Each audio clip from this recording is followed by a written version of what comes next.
6 months after Iraq's parliament voted to expel foreign troops, the US and Iraq are beginning talks to redefine their relationship. Over the coming weeks, my colleagues throughout the mission will discuss in more details how our strategic framework agreement addresses all aspects of our bilateral relationship: political, economic, cultural, educational, and scientific, not only security assistance. Yet the main part of the dialogue is expected to revolve around military matters, potentially paving the way for a reduction in US troops. The negotiations come in the wake of military escalation between Iran and the US on Iraqi soil. Last year, after an increase in rocket attacks that the US blamed on Iranian-backed groups, it retaliated with a strike on Kataib Hezbollah positions on the Syria-Iraq border. In response, the Popular Mobilization Forces, an umbrella group of mostly Shia paramilitaries that includes Kataib Hezbollah, laid siege to the US embassy in Baghdad, threatening revenge and demanding the withdrawal of US troops. Days later, the US assassinated Iranian General Qasem Soleimani and the Popular Mobilization Force's second in charge, Abu Mahdi al-Mohandes, near Baghdad airport.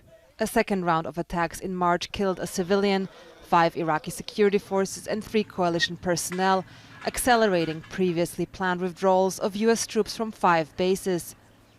Tensions have since cooled. Iraq also has a new government, led by former spy chief Mustafa al-Kadhimi, who is seen as being close to the US.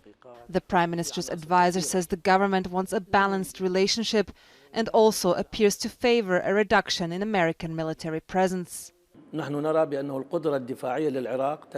As of now, we see Iraq's defense capabilities have improved. Maybe we need help from Americans in training, in intelligence and weapons supply, but the situation doesn't require a wide military presence, and we're not going down that path.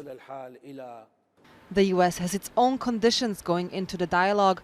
It wants Iraq to reduce its dependence on Iranian gas and rein in Iranian-backed armed groups who've launched attacks against the coalition. One of the things that is important for our relationship with Iraq and the success of the coalition is that the Iraqi security forces continue to protect the bases where we have small coalition compounds. Just days ahead of the talks, Iran-leaning factions under the Popular Mobilization Forces have reiterated their demands for complete withdrawal, a demand that will likely not be met. The US and the Iraqi governments both appear to favor a partial reduction of troops, but the question is whether they will agree on the terms that will govern their future presence. Whatever the outcome, the dialogue is likely to usher in a new chapter of US-Iraqi relations. Simona Foltin, Al Jazeera, Baghdad.